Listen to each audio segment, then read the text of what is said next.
네, 날씨가 많이 더워지는 가운데에서 또 우리 여러 성도님들, 특별히 어르신들 또 건강을 위해서 또 늘 기도해 주시면 감사하겠습니다.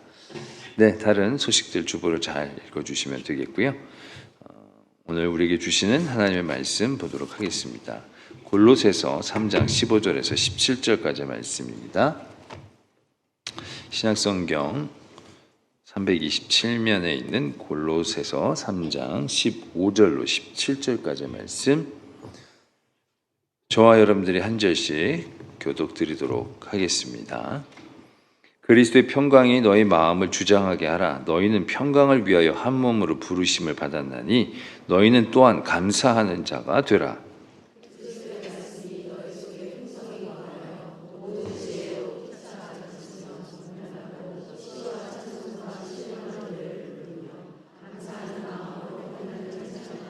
함께요. 또 무엇을 하든지 말에나 일에나 다 주 예수의 이름으로 하고 그를 힘입어 하나님 아버지께 감사하라.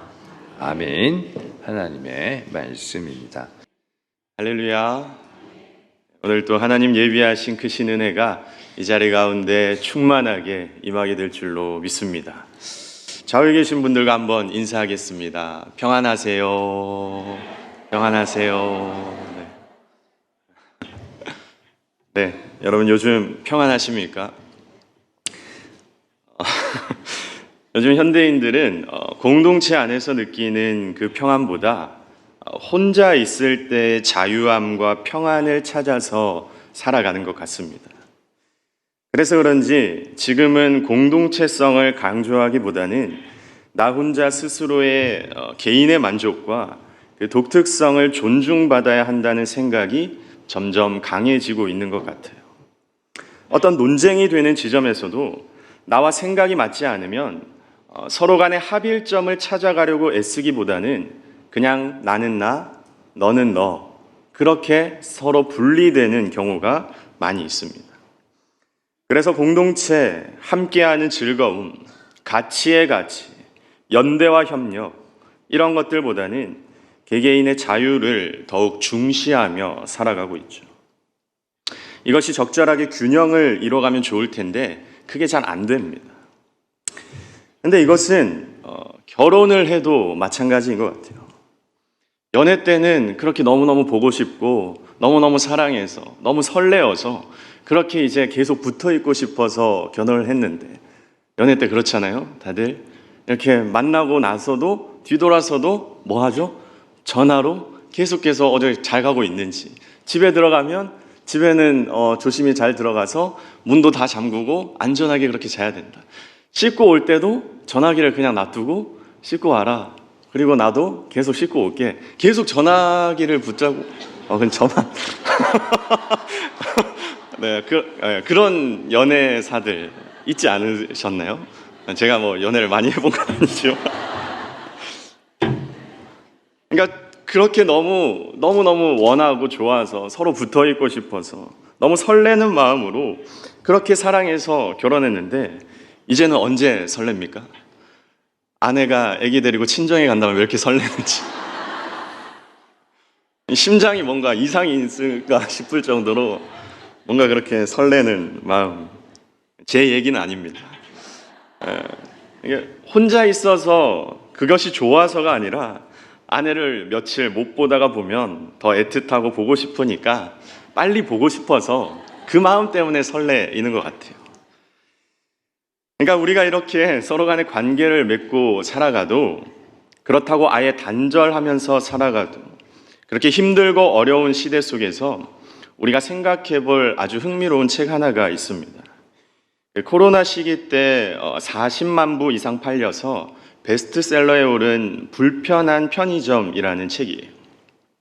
책의 내용을 간단하게만 설명해 드리면, 주인공인 의사였던 노숙자 남자가 한 여인의 지갑을 주워주면서 그 이야기가 시작됩니다.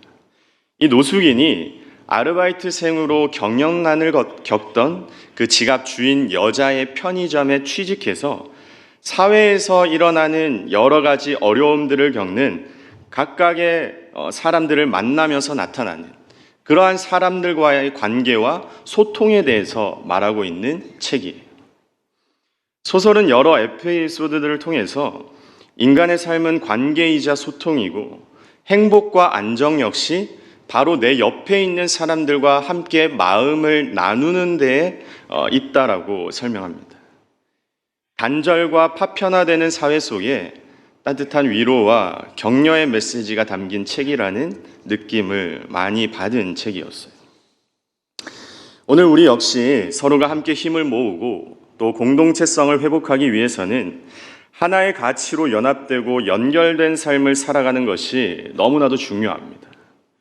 오늘날 믿음의 사람들 또한 각자의 믿음 생활만 잘 지키면 된다고 생각하면서 가난한 교인들도 교회도 안 나가고 공동체는 굳이 필요 없다라고 말하면서 모이는 교회는 외면하고 흩어지는 교회만을 주장하면서 살아가는 이 시대 속에서 복음의 가치가 무엇인지 다시금 생각해 볼 수 있어야 하겠다라는 이야기예요.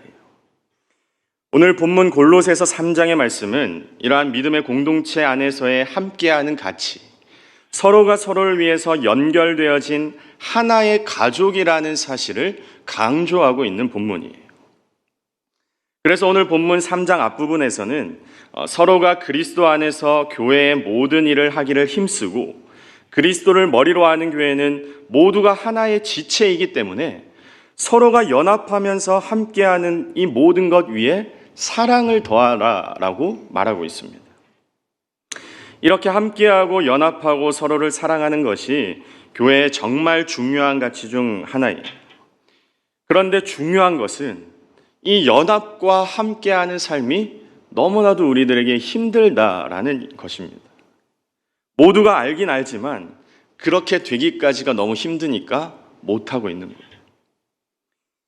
매주 그렇지만 저는 이번 주일 목사님 말씀에 너무 큰 은혜가 되었습니다. 복음과 믿음만 강조하다가 정작 중요한 내 삶의 작은 변화의 자리를 하나도 만들어내지 못한다면 그가 진짜 복음의 사람이라고 말할 수 있을까?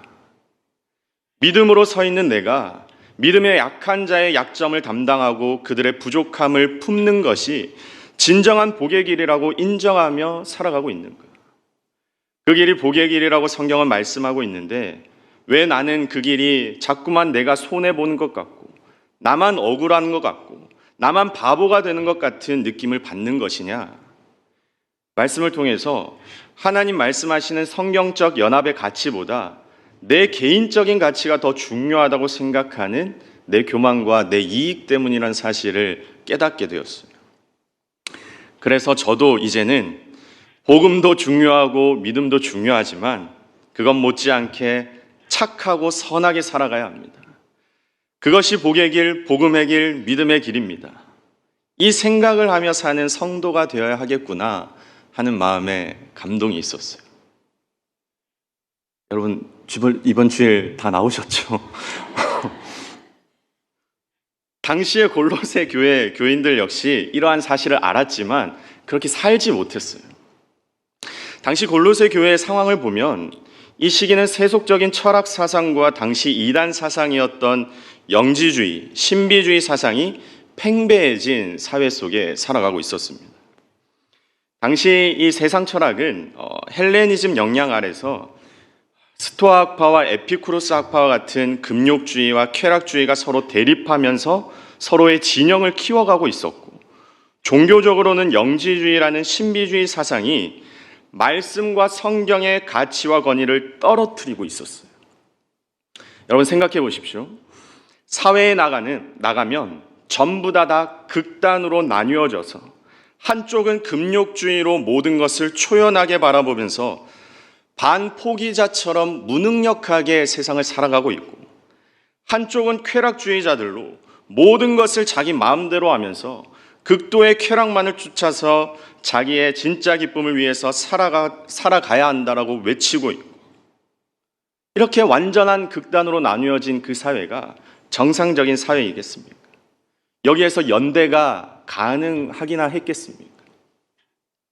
사회도 이런데 또 교회 안에서는 당시 가장 활발하게 활동했던 영지주의자들이 말씀의 권위를 완전히 무시하고 영적이고 신비스러운 무언가를 얻기 위해서 매일같이 논리적인 거나 이성적인 것보다 영적인 것을 추구하면서 교회를 뒤흔들어 놓고 있으니 사회나 교회나 어찌 제 기능을 발휘할 수 있었겠느냐 하는 사실입니다. 이것이 당시 골로새 교회의 모습이었어요. 이러한 시대 속에 있던 골로새 교회 교인들에게 사도 바울은 이 당시의 문제를 해결하기 위한 키로 이것을 제시합니다. 오늘 본문에도 나오는 예수로 인하여 감사하는 자가 되라 라는 것이었어요. 뭐 하는 사람이요? 감사하는 사람. 세상 철학으로도 교회도 무너지고 사회도 온갖 혼란과 혼동, 무질서 속에 놓여진 이 상황에서 예수로 말미암아 감사하는 자들이 너희가 되면 이 모든 것을 해결할 수 있게 된다라고 말씀하는 겁니다. 오늘 저와 여러분 모두 예수로 인해 감사하는 자들이 되시기를 축복합니다.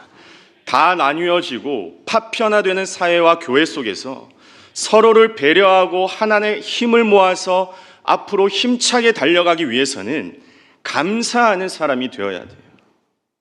여러분, 감사해야 됩니다. 내 삶에 감사가 넘쳐나야 하는 거예요. 오늘도 이렇게 예배 나올 수 있어서 감사하고, 좋은 교회, 좋은 목사님, 할렐루야, 좋은 목사님 만나서 감사하고, 좋은 성도들 만나서 감사하고, 좋은 구역원들 만나서 감사하고.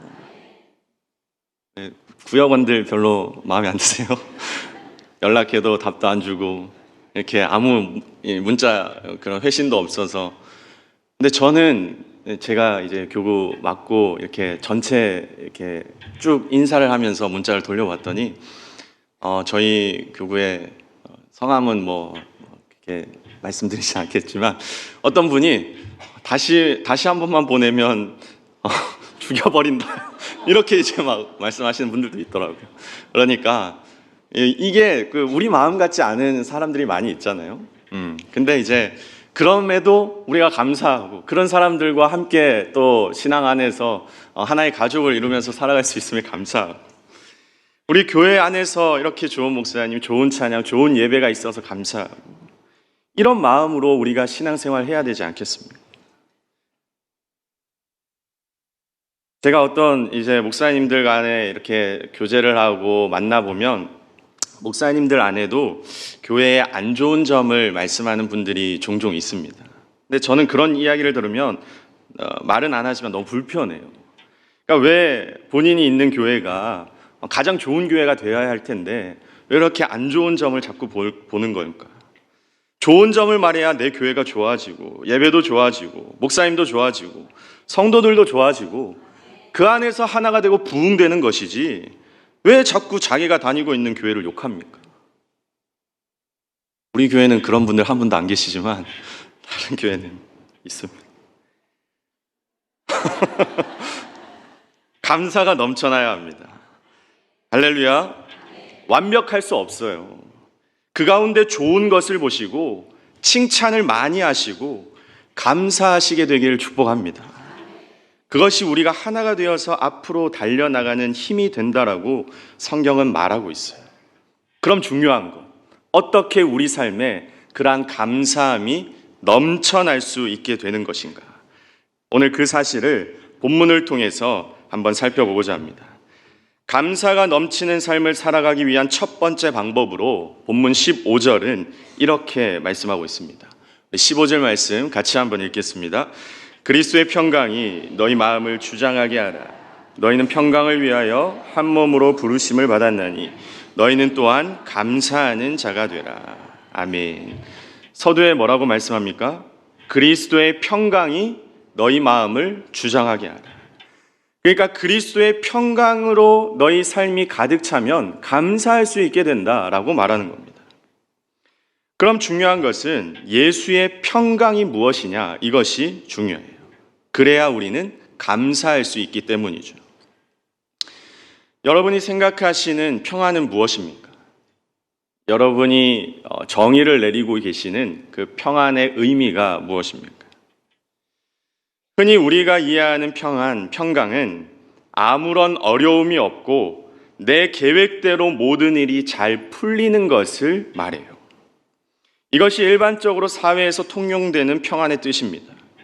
제가 국어사전을 찾아보니까 평강과 평안을 걱정이나 탈이 없는 상태 이렇게 정의하고 있어요. 여러분도 그렇게 이해하고 계십니까?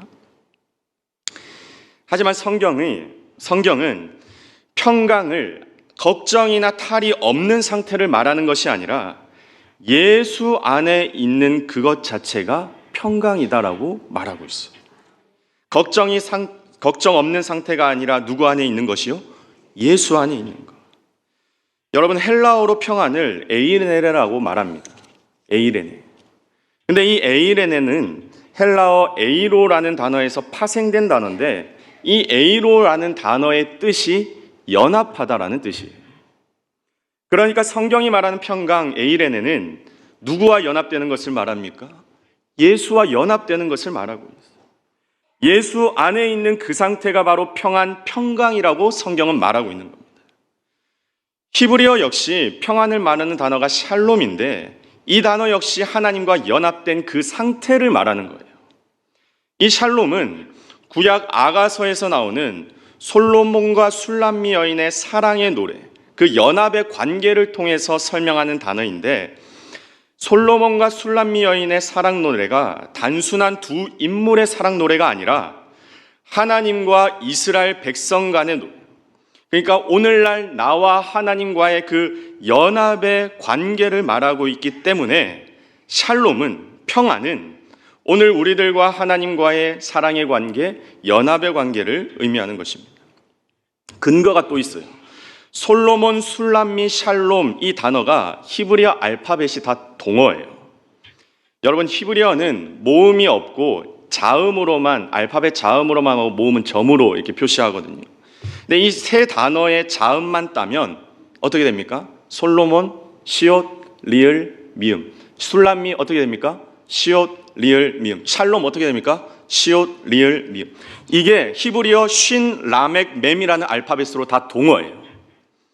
아가서의 솔로몬과 술람미 여인의 사랑 노래가 오늘 하나님과 그를 믿는 믿음의 백성들의 연합의 그 상태, 그것이 바로 평안이요 평강이다라고 말하는 것이죠.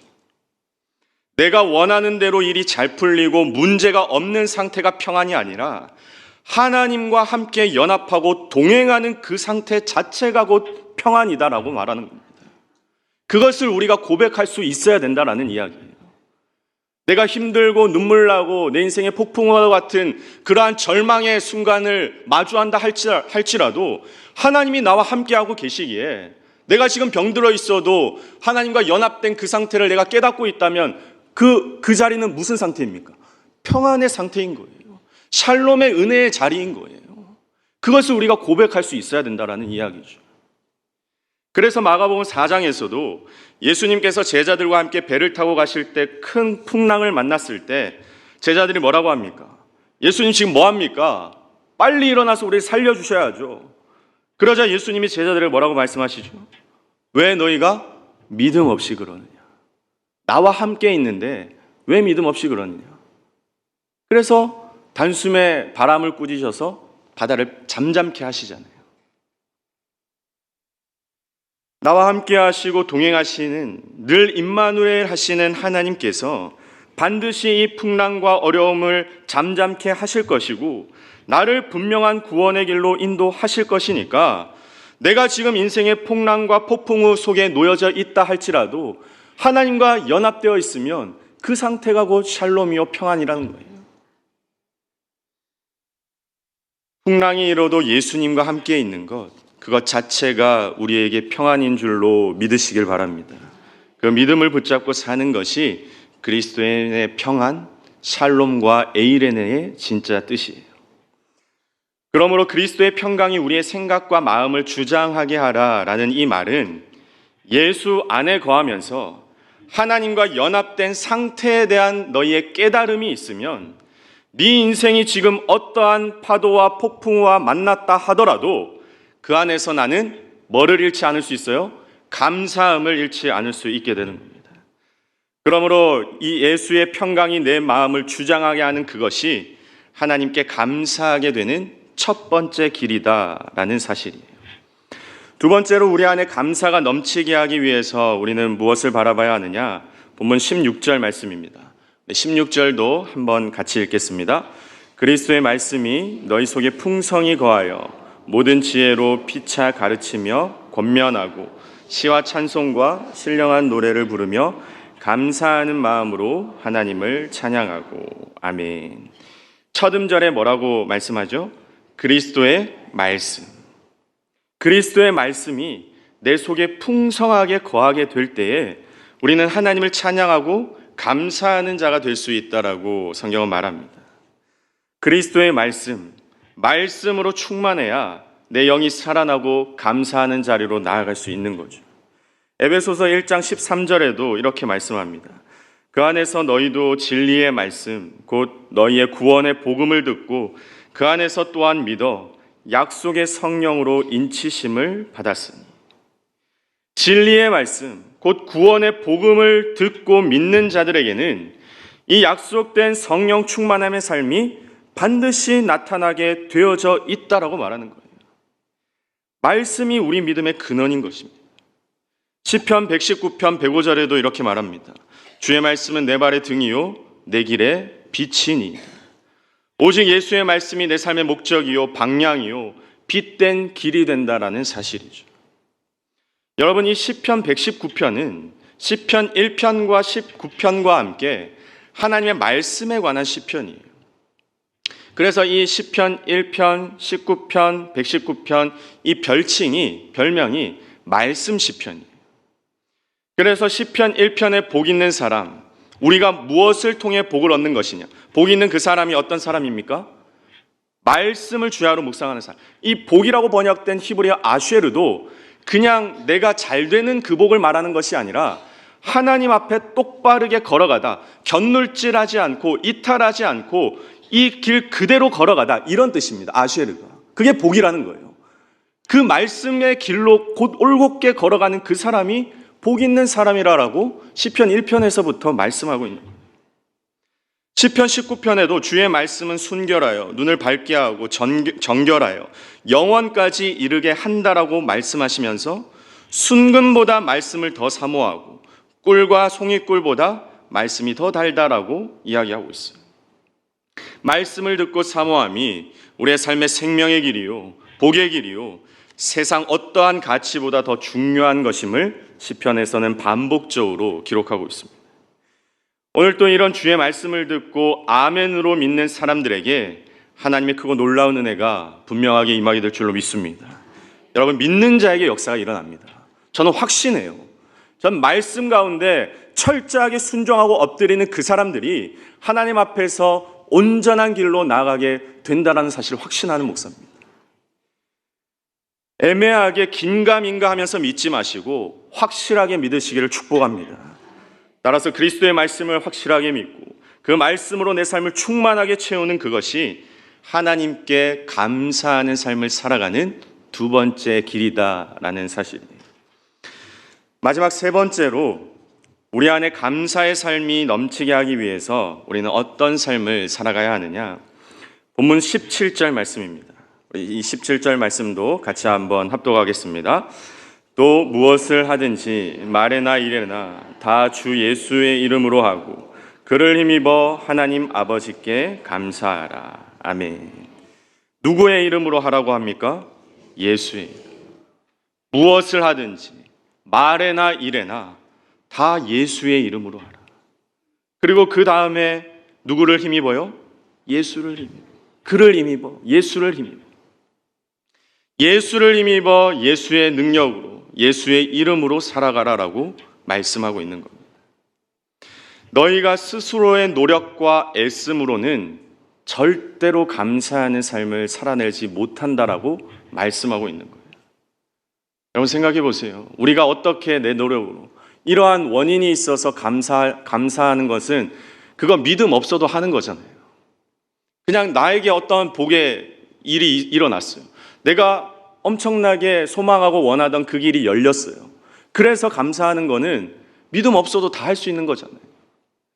근데 모든 사람들이 할 수는 없지만 너희가 예수를 힘입어서 예수의 이름으로, 예수의 능력으로 그렇게 내 노력보다 하나님의 이름을 더 의지하면서 살아가는 그 사람들에게 네가 원하는 길로 열리지 않더라도 그렇게 이름을 힘입어 살아가는 그 자들에게는 감사의 삶이 나타나게 되어진다라고 말씀하고 있는 겁니다.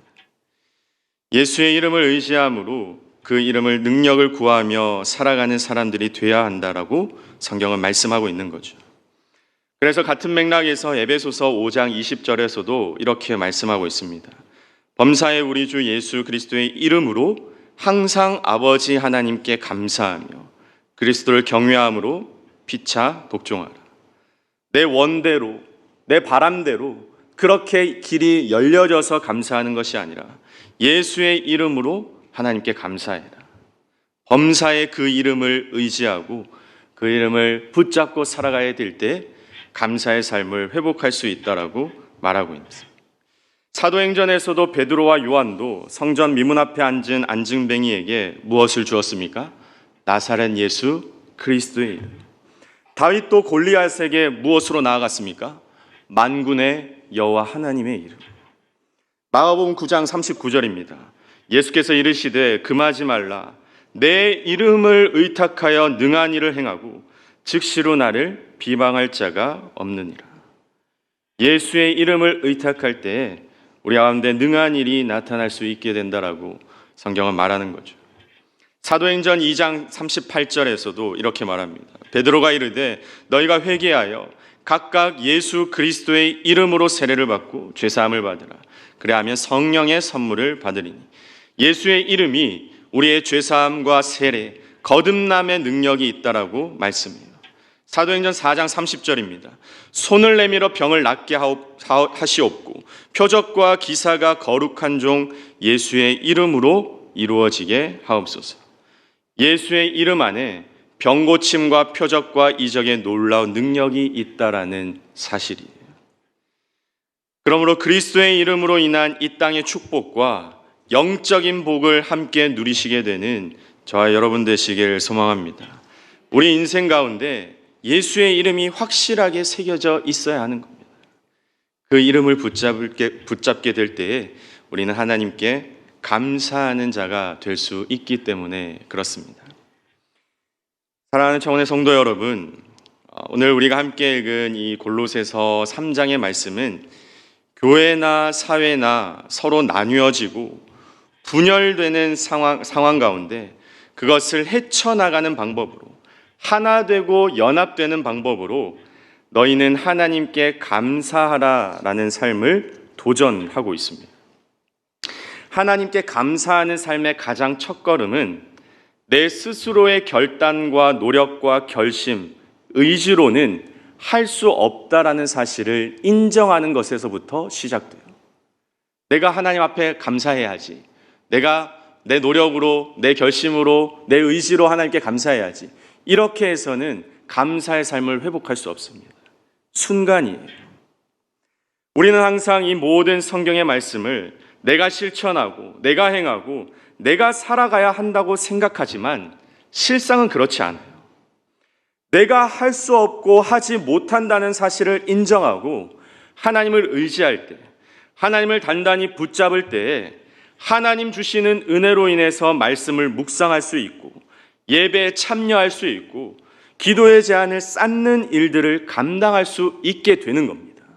믿음 생활 역시 하나님께서 나를 그렇게 붙잡아 주시고 밀어주시는 힘으로 하는 거예요.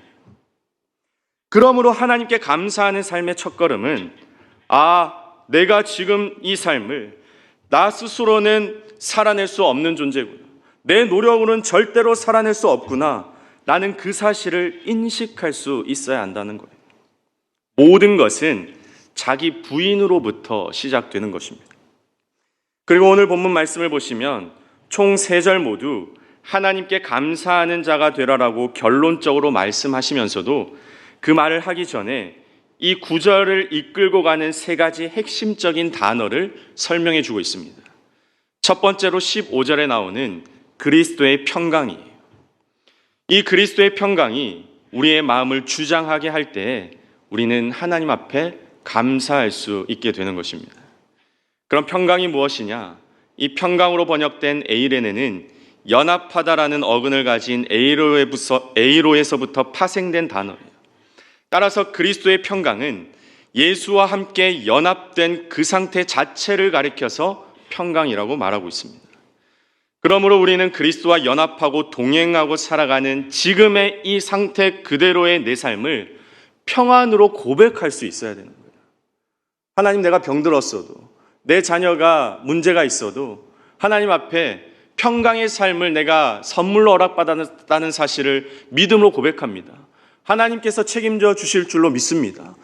이러한 믿음의 고백이 우리 안에 있어야 그리스도의 평강이 내 삶에 넘쳐나서 이 자리에서도 감사하는 삶이 회복되어진다라는 거예요. 두 번째로 16절에 나오는 그리스도의 말씀입니다.